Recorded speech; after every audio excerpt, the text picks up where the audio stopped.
How's everybody doing? It's Paul from Magpie 24/7, out and about enjoying the sunshine. It makes an absolute, such a pleasant change. Hopefully it'll be nice, pleasant on Sunday at St James's Park. I'm looking forward to it. Can't take my mind off it.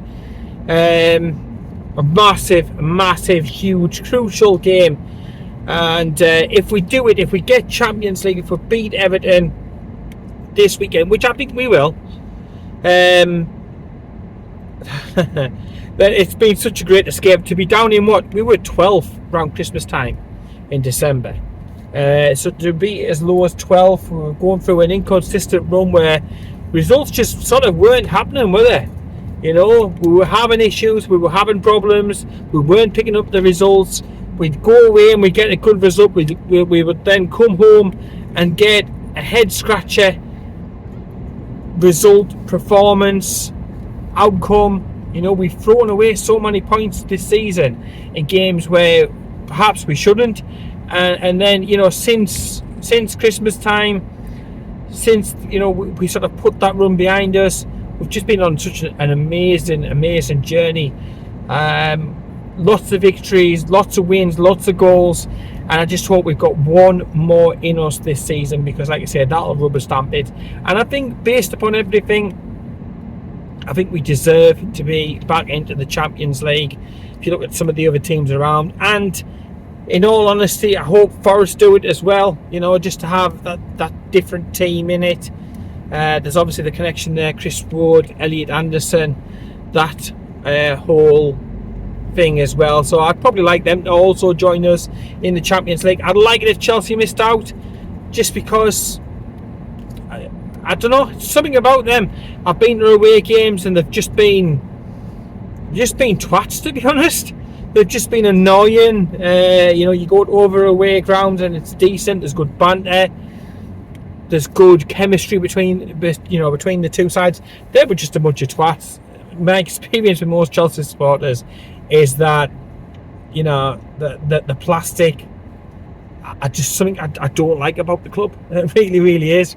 So I'll leave it at that. So I would like them to miss out. I would like Forest to get in. But, you know, first and foremost, I just want Newcastle United to see the job off, to see the job through. And it's looking like possibly fourth, even if we were in. I take it all day long. It's literally the cherry on top of the cake. This season will never be beaten. You know, that first trophy waited so fucking long. I remember back at school thinking it'll be any season. You know, I've got kids and stuff myself at school now, and it's crazy. I'm just actually passing the ground where Newcastle United women's team won the first title, got the first promotion. So happy days, happy memories there, just on passing all of that. But I thought I'd do a quick video today, just to try and take my mind off this weekend, as much as that's worked. But last night, did you watch that game last night? Fuck me, it was atrocious. You could tell it was 16th v 17th. It probably says a lot about the strength of the Premier League.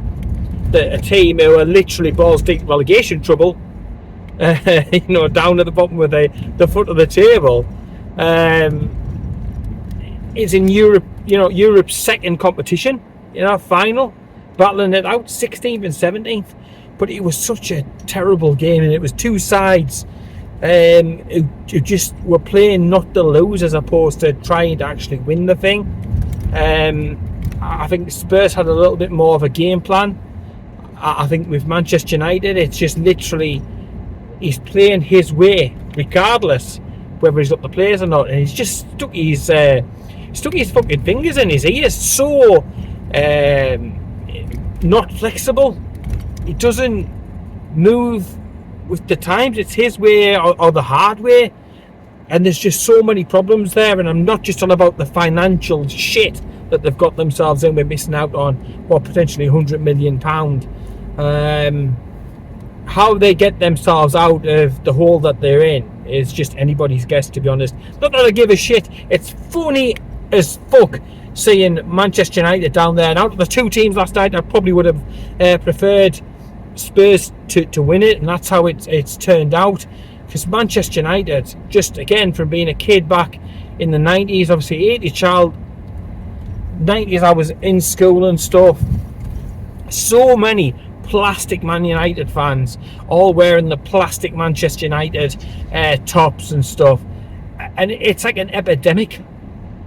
Again, they're another club that I really just can't stand. They're up there with Sunderland in my books. It's just that club that I just love to hate. I love to hate. I can't stand them. I despise them. I think the fans are plastic. They're generally from anywhere but Manchester. And, you know, the old prawn sandwich comments and stuff are absolutely hitting the nail on the head. That everything I hate about the modern game, if you will. And all this, you know, glory, all these so-called fans bigging it up all the time and taking the piss out of actual real fans who attend week in and week out to the club that they love, the club that they've been brought up with, club of the family. You know, they've got none of that.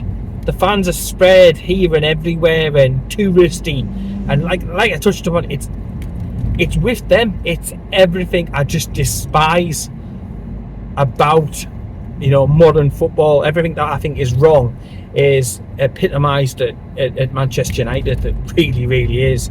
And for so many years, like I say, a kid growing up in a small town just outside of Durham, and you know, a large Sunderland v Newcastle split, and then a chunk of Manchester United supporters for absolutely no other reason apart from to get upon, you know, the Glory Express, you know, because it was just easy supporting a team who won all the time, and it was shoved down your throats all the time. And, you know, from players, from management that they've had and everything else, constantly just shoved down your throat. They looked down their beaks at all the other football supporters. They thought they were a cut ahead, they thought that they were better, and now to see them down at the bottom struggling just to get a win, just to score a goal, to see them with so much shite. I mean, back in the day when I was at school, they'd be like, yeah, but I wish Newcastle United had like a David Beckham or somebody like that. These days, I look at their team and I wouldn't even have any of their players for the fucking reserves. You know, they've got the Timu fucking Bruno, who, like I say, he has a good game every so often, but it is every so often. He doesn't deserve the hype that he absolutely gets. You know, they get the fucking wank socks out every time he's on the team sheet. He's not that good. And to be honest, I wouldn't take another one of their players from the entire squad. You know, I couldn't have said that when I was at school. I would have said it through fucking gritted teeth. But I wouldn't, you know, I wouldn't have wanted, because again, it's plastic. But they had some absolutely cracking, some amazing players. They were recruited well. They were recruited aggressively. They took off all the other teams. They targeted teams that they wanted to weaken by taking maybe one or two of the better players. That proper scruffy, dirty-handed tactics. But the arrogance of that club. So, you know, that's one of the things I hate most about it. The arrogance of Manchester United. So to see them now struggling like hell with shit players, none of which who I would take at Newcastle United at all, it's just hilarious. And I've heard some Man United supporters today, oh well, we've hit rock bottom, we'll bounce back. Will you? Will you really? What are you going to do that with? You haven't got a pot to piss in. You're going to spunk all your money on one player from Wolves who's got the attitude of a fucking, you know, a toddler having a fucking tantrum. Oh, well, best of British with you. That's half the problem at their club these days, is that, you know, they recruit the wrong characters. Again, back in the day when they were literally spunked and everything, back in the day when they were at their plastic height, you know, they had the characters there. Now they don't. You know, they have terrible characters in the team. They have a lot of prima donnas. They have a lot of cast-offs on the likes of Real Madrid. And the recruitment has been absolutely shite. Look at the way they went over, you know, Dan Ashworth and got rid of him after 5 minutes. It's just literally a calamity. I mean, fuck me. even when it came to making a design for a new stadium, apart from, again, the cheek and neck of trying to get government money to be able to make it become a reality, they actually designed it to look like a fucking circus tent. You've already got the bastard clown, so I suppose you should go the full hog and build your circus tent to be able to play at. So it probably just goes together. There's a bit of synergy there, isn't there? You've got the clowns, let's build the fucking circus tent. And it's just absolutely funny as fuck. And I'm watching last night, like I say, it was a terrible game. I've seen some Man United, well, we should have won, did you fuck? It didn't do enough with it. And I watched it through, and at the end of the day, it was one of them things where I was just like, look, it's all about the result. The two performances were pretty shocking. They were pretty dour. I thought that Spurs had a little bit more extra going on. There were the little changes they were trying to make. They were trying to certainly be more proactive than what Manchester United were.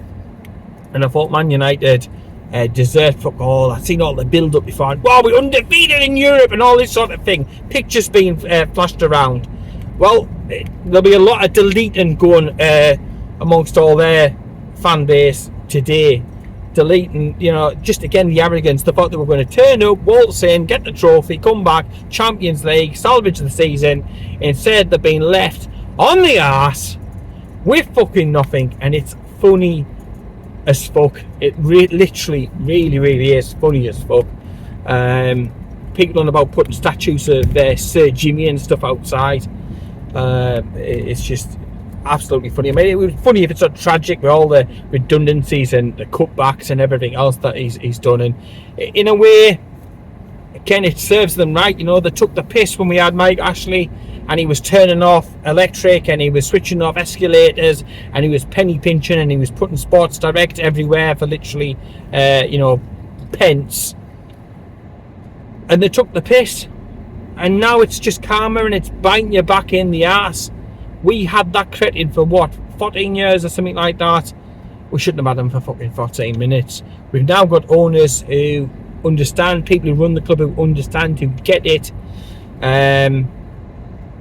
And again, we're not spending massively, but we are signing good characters, the right chemistry. We're doing our research, we're taking our time. It's a steady build, and these are things that Manchester United fans just know absolutely and utterly fuck all about, because they want it all fixed now. They wanted to win that, get the money, sign 11 players, and literally next season be balls deep, ready for challenging for Champions League and stuff. It doesn't happen like that. You've not got a God-given right.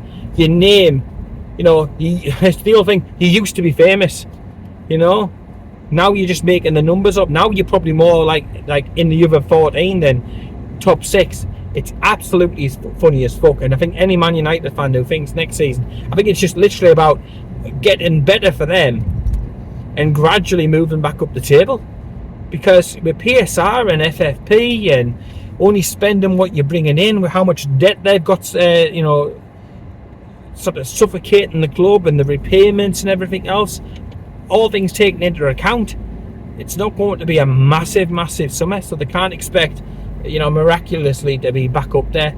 The best thing probably about missing out on Europe for them, like we found this season, is the games are more manageable. You can cut back to a smaller squad and look to rebuild really from the bare bones up. But to be honest, there isn't much bare bones there to be actually had if you think about it, because there's literally so little there. So there's Spurs, they've had the issues, they've had the problems, they've had the injuries and etc this season, but even the Spurs' team, it was way better. I've made complaints about them resting players and stuff previously, because I think it affects the